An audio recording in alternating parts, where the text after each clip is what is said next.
আমরা নবীন আহলে হাদিস ওহির পথের নওজোয়ান, শিরক বিদআত দূর করতে তাওহীদি সুধা করেছি পান।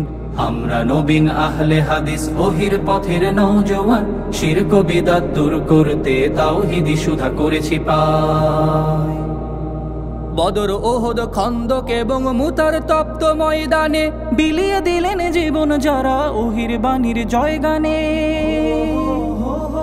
বদর, ওহুদ, খন্দক এবং মুতার তপ্ত ময়দানে বিলিয়ে দিলেন জীবন যারা ওহির বাণীর জয়গানে। ঈমান ও আমলে হয়ে বলিয়ান করেছে কায়েম ইলাহি বিধান, ঈমান ও আমলে হয়ে বলিয়ান করেছে কায়েম ইলাহি বিধান। সমাজ গড়ার এই রাজপথে হইনি মোরা ম্রিয়মান, সমাজ গড়ার এই রাজপথে হইনি মোরা ম্রিয়মান। আমরা নবীন আহলে হাদিস ওহির পথের নওজোয়ান, শিরক বিদআত দূর করতে তাওহীদি সুধা করেছি পান।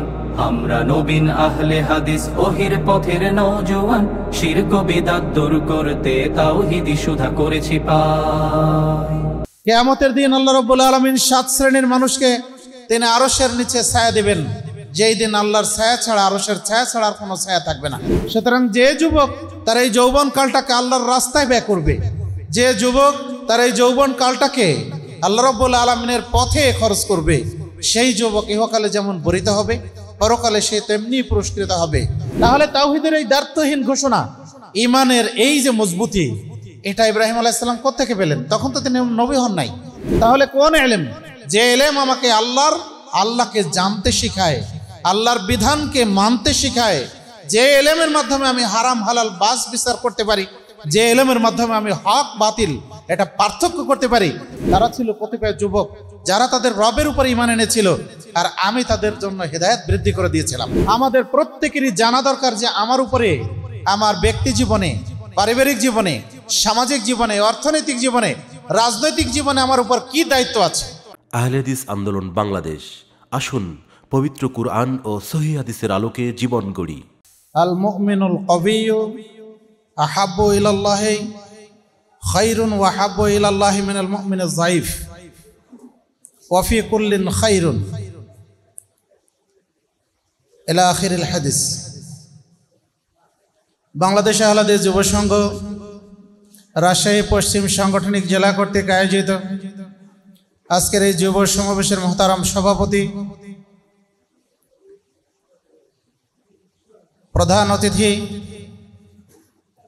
আমন্ত্রিত উলামা ইকরাম, সংগঠনের বিভিন্ন স্তরে দায়িত্বশীল কর্মীবৃন্দ, সম্মানিত সুধীবৃন্দ, বাংলাদেশ আহলে হাদিস যুব সংঘ হাঁটি হাঁটি পা পা করে 1978 সালের 5ই ফেব্রুয়ারি থেকে এই পর্যন্ত সারা বাংলাদেশে জাতি গঠনের এক অনন্য দায়িত্ব পালন করে আসছে।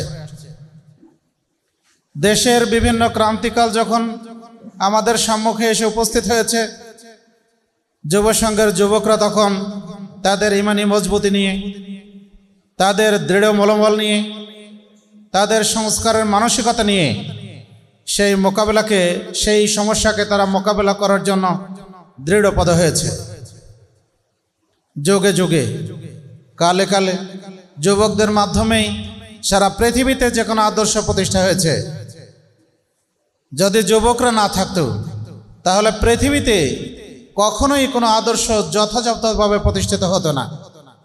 আমরা জানি রাসূলুল্লাহ সাল্লাল্লাহু আলাইহি ওয়াসাল্লাম যখন আরব ভূখণ্ডে তিনি আগমন করেন, সেই সময় আরব দেশ ছিল বর্বরতায় পরিপূর্ণ, যাকে আমরা জাহেলি যুগ বলি।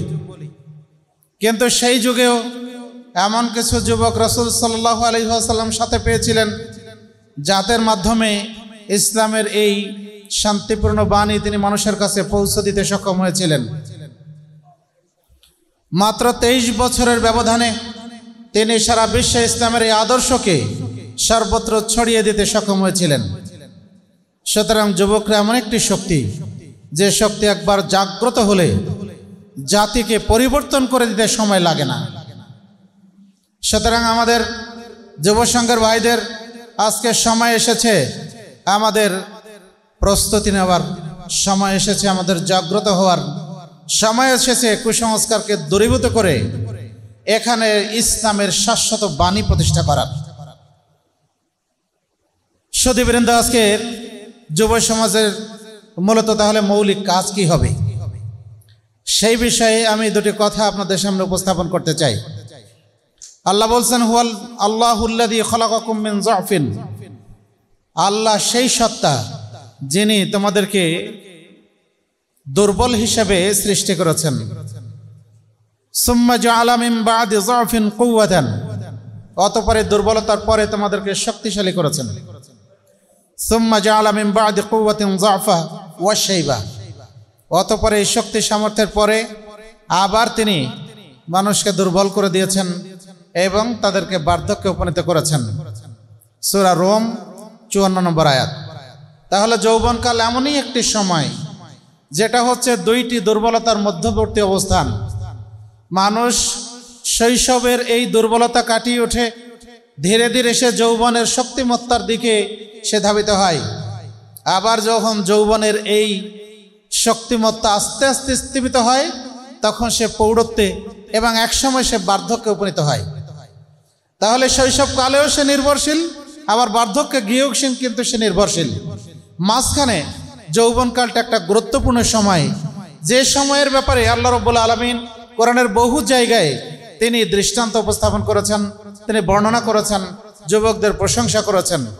রাসূলুল্লাহ সাল্লাল্লাহু আলাইহি ওয়াসাল্লাম হাদিসের বিভিন্ন বাণীতে তিনি যুবকদের ভূয়সী প্রশংসা তিনি করেছেন। কিন্তু এই যুবক তখনই সে আদর্শ যুবক হয় যখন সে তার যৌবনকালটা আল্লাহ রাব্বুল আলামিনের রাস্তায় ব্যয় করে। কিন্তু যদি সে শয়তানের রাস্তায় ব্যয় করে, তাহলে সেই যুবক দুনিয়াতে শুধু নয়, পরকালে সে হয় নিকৃষ্ট।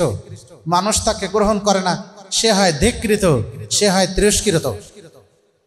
এজন্য আমরা দেখি, আমরা আমাদের দেশের প্রেক্ষাপটে আমাদের সন্তানদের নাম আমরা আদর করে আমরা বেলাল রাখি, আমাদের সন্তানদের নাম আমরা আম্মার রাখি, আমাদের সন্তানদের নাম আমরা কি রাখি? আমরা আমাদের সন্তানদের নাম আমরা খুবাইব রাখি। কিন্তু আমরা আমাদের সন্তানদের নাম কখনো আবু জাহাল রাখি না। রাখে কি? রাখি না কখনো। অথচ সে ছিল প্রতাপান্বিত একজন নেতা, সে ছিল ধনশীল মানুষ, সে ছিল ঐশ্বর্যশালী, প্রতাপ প্রতিপত্তিতে সে ছিল অনন্য, কিন্তু তার নাম তো কেউ রাখে না। কেন রাখে না? এই জন্য রাখে না যে সে ইসলাম গ্রহণ করেনি, আদর্শ থেকে দূরে ছিল। আর বেলাল কুৎসিত কালো হলেও আমরা আমাদের সন্তানদের নাম আদর করে কিন্তু বেলাল রাখি, তাই না? সুতরাং যে যুবক তার এই যৌবন কালটাকে আল্লাহর রাস্তায় ব্যয় করবে, যে যুবক তার এই যৌবন কালটাকে আল্লাহ রাব্বুল আলামিনের পথে খরচ করবে, সেই যুবক ইহকালে যেমন বরিত হবে, পরকালে সে তেমনি পুরস্কৃত হবে। রাসূলুল্লাহ সাল্লাল্লাহু আলাইহি ওয়াসাল্লাম বলছেন, সাবাতুন ইয়াযিল্লুহুমুল্লাহু ফি যিল্লিহি ইয়াওমা লা যিল্লা ইল্লা যিল্লুহু, ইমামুন আদিলুন ওয়া শাবুন নাশা ফি ইবাদাতিল্লাহ। কিয়ামতের দিন আল্লাহ রাব্বুল আলামিন 7 শ্রেণীর মানুষকে তিনি আরশের নিচে ছায়া দিবেন, যেই দিন আল্লাহর ছায়া ছাড়া, আরশের ছায়া ছাড়া আর কোনো ছায়া থাকবে না। তার মধ্যে প্রথম শ্রেণী হলো ওই নেতা যিনি ন্যায়পরায়ণ শাসক। দ্বিতীয়ত হলো ওই যুবক যে তার যৌবন কালটাকে আল্লাহর রাস্তায় ব্যয় করেছে। তাহলে ওয়া শাবুন নাশা ফি ইবাদাতিল্লাহ, এক বর্ণনায় আছে ওয়া শাবুন নাশা ফি ইবাদাতিল্লাহ, আর এক বর্ণনায় আছে ওয়া শাবুন নাশা ফি তাআতিল্লাহ। তাহলে আল্লাহর রাস্তায় বা আল্লাহর আনুগত্যে ব্যয় করেছে এই যুবক সর্বদাই সেহকালীন জীবনে এবং পরকালীন জীবনে সে বরিত হয়। কিন্তু যে যুবক তার সময় শ্রম এগুলি দিয়ে সে ইসলাম বিরোধী কাজ করে, ইসলাম দ্রোহী কাজ করে, সে কখনো ইহকালে যেমন বরিত হয় না, পরকালে সে তেমনিভাবে সে কিন্তু শাস্তির অধিকারী হয়।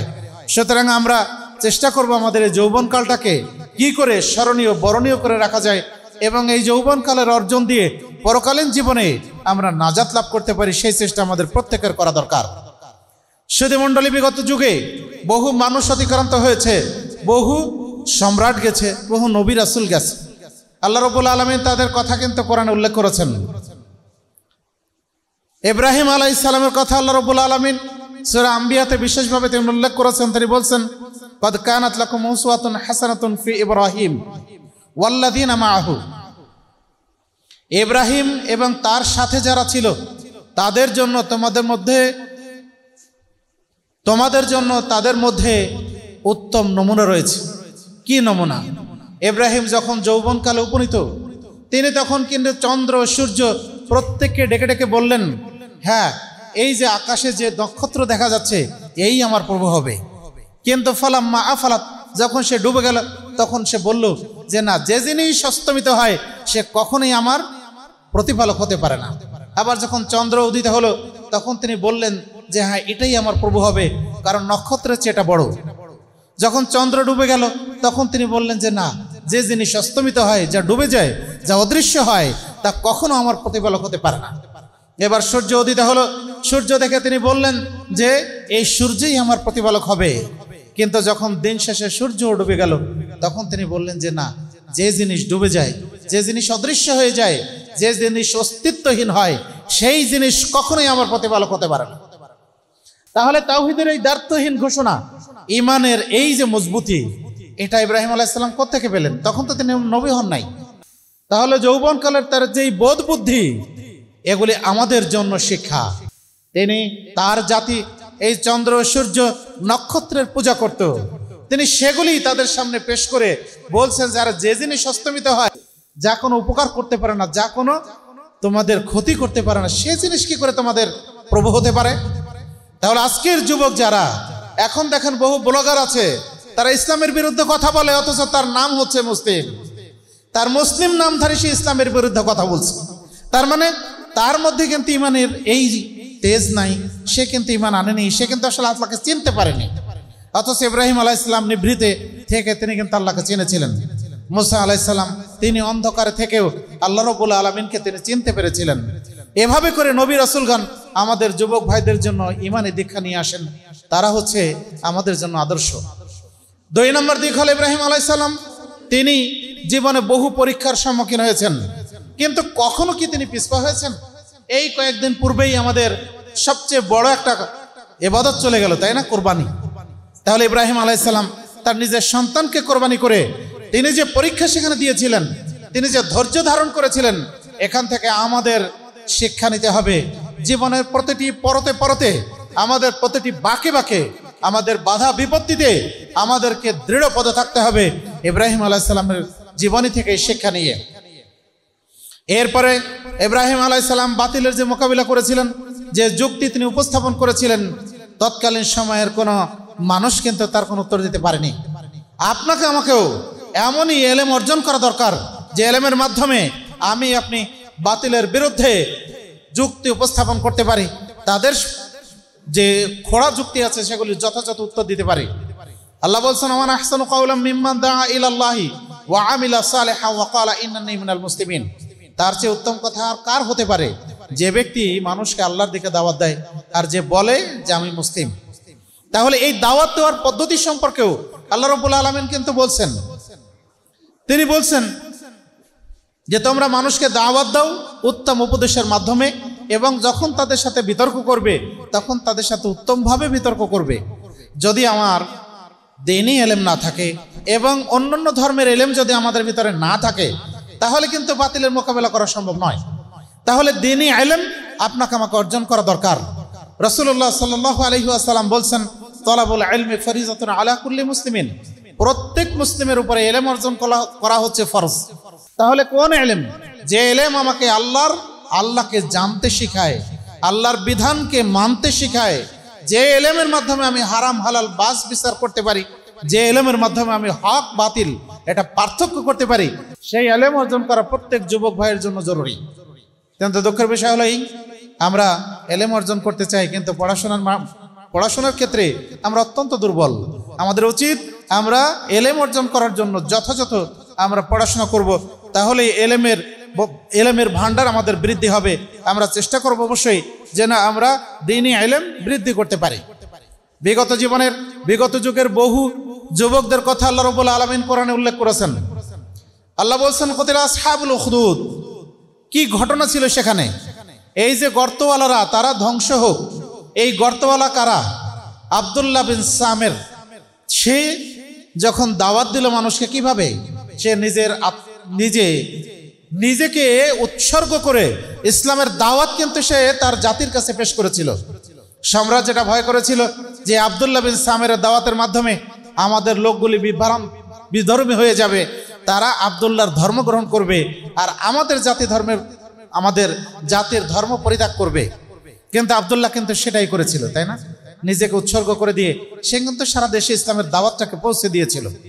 অনুরূপভাবে আল্লাহ রাব্বুল আলামিন সূরা কাহাফে আসহাবুল কাহাফের কথা তিনি উল্লেখ করেছেন, ইন্নাহুম ফিতয়াতুন আমানু বিরাব্বিহিম ওয়া জিদনাহুম হুদা। তারা ছিল কতিপয় যুবক যারা তাদের রবের উপর ঈমান এনেছিল আর আমি তাদের জন্য হেদায়েত বৃদ্ধি করে দিয়েছিলাম।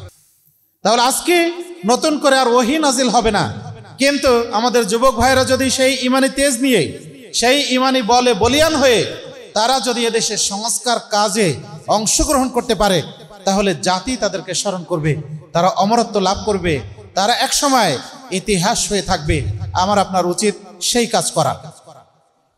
সুধী মণ্ডলী, আজকে আমাদের দেশের যারা যুবক আছেন তারা দেখা যায় যে ইসলামী সংগঠন করেন, কিন্তু পাশাপাশি কিন্তু অন্যের দাওয়াতে তারা অন্যের দাওয়াতে প্রভাবিত হন।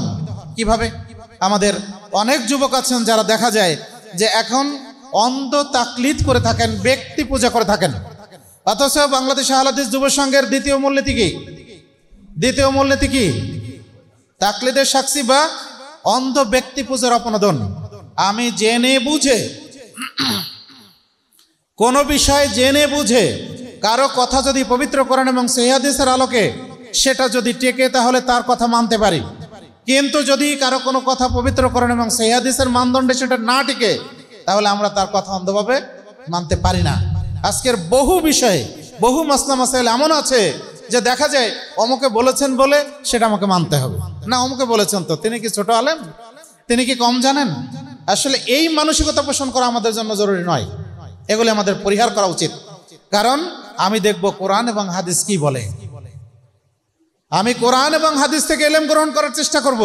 সেই যোগ্যতা আপনার আমার প্রত্যেকের অর্জন করা দরকার, তাহলে আমরা হকের উপর টিকে থাকতে পারবো। 2 নম্বর বিষয় হলো আমাদের প্রত্যেকেরই জানা দরকার যে আমার উপরে আমার ব্যক্তি জীবনে, পারিবারিক জীবনে, সামাজিক জীবনে, অর্থনৈতিক জীবনে, রাজনৈতিক জীবনে আমার উপর কি দায়িত্ব আছে। সেই দায়িত্বগুলি নিজে জানা দরকার এবং সেই দায়িত্বগুলি জেনে প্রত্যেকটি দায়িত্ব আমাদের যথাযথভাবে পালন করা দরকার। রাসূলুল্লাহ সাল্লাল্লাহু আলাইহি ওয়াসাল্লাম একদিন আবু দারদা রাদিয়াল্লাহু আনহুকে উপদেশ দিতে গিয়ে তিনি বললেন, ওয়া ইন্না লিরাব্বিকা আলাইকা হাক্কুন ওয়া লিজাসাদিকা আলাইকা হাক্কুন ওয়া লিযুরিকা আলাইকা হাক্কুন ওয়া লিজাওজিকা আলাইকা হাক্কুন ফাআতি কুল্লা যী হাক্কিন হাক্কাহু।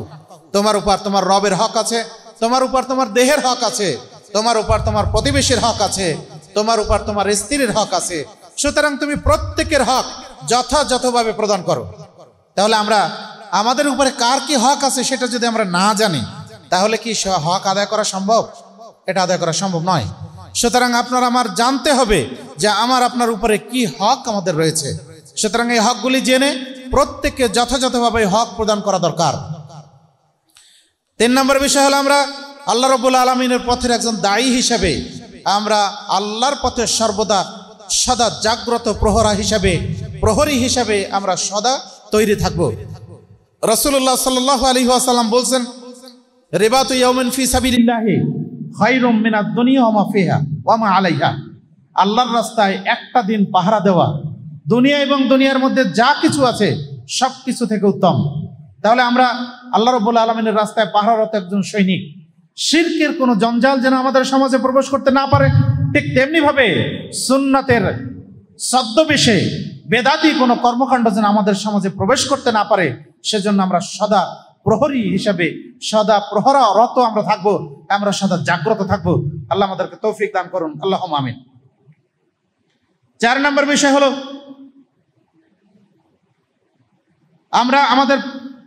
আমরা আমাদের ব্যক্তিত্বকে আমরা রক্ষা করার চেষ্টা করব,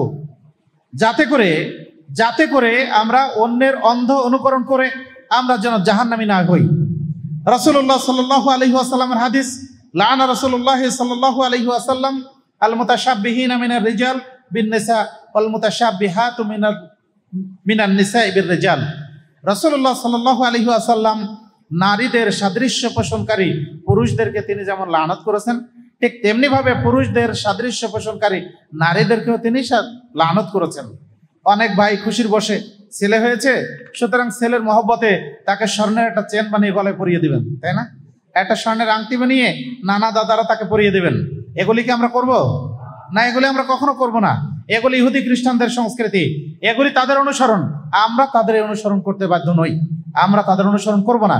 রাসূলুল্লাহ সাল্লাল্লাহু আলাইহি ওয়াসাল্লাম বলছেন, মান তাশাব্বাহা বিকওমিন ফাহুয়া মিনহুম, যে ব্যক্তি যে সম্প্রদায়ের আনুগত্য করে সে তাদের মধ্যেই গণ্য হবে কিয়ামতের দিন। তাহলে এখন দেখুন, এই যে ঈদের সময় আসলে আমাদের পার্শ্ববর্তী সমাজে, আমাদের সমাজের অনেক ভাইয়েরা তারা কি করেন, ইহুদি খ্রিস্টানদের মতো পটকা ফুটান। আবার কোনো সময় পিক আপ নিয়ে, কোনো সময় ভুটভুটি নিয়ে ওখানে দুটা ডেক সেট ফিট করে এই মানে কি বলে ডিজে গানও বাজায়, আর তার নাচে নাচে উল্টাপাল্টা নাচতেও থাকে। এটা কি আমাদের সংস্কৃতি? এটা তো ওদের সাথে মিশে যাওয়া। তাহলে ওদেরকে ঠিক পথে ফিরিয়ে আনার জন্য, তাদেরকে বিভ্রান্তি থেকে সুপথে ফিরিয়ে আনার জন্য কাজ কে করবে? আপনাকে আমাকে করতে হবে। সুতরাং সেই সচেতনতা, সেই যোগ্যতা আপনাকে আমাকে অর্জন করা দরকার। সর্বোপরি আমরা নিজেদের জন্য এমন কিছু কাজ আমরা ঠিক করে নেব, আমরা এমন আমলে সালেহ করব যে আমলে সালেহ ইহকালীন জীবনে আমাদেরকে কল্যাণের পথে পরিচালিত করে, পরকালীন জীবনে আমাদেরকে নাজাতের পথ প্রদর্শন করে। যদি আমরা সেই আমলে সালেহ নিজেরা অর্জন করতে না পারি, তাহলে ইহকালীন জীবনে যেমন আমাদের মঙ্গলময় হবে না, পরকালীন জীবনে ঠিক তেমনিভাবে আমাদের কল্যাণ লাভ করা সম্ভব নয়। আর এই কাজের জন্য যে জিনিসটা দরকার সেটা হলো আমাদের সৎকর্মশীল এবং মুত্তাকি পরহেজগার সঙ্গী সাথী দরকার।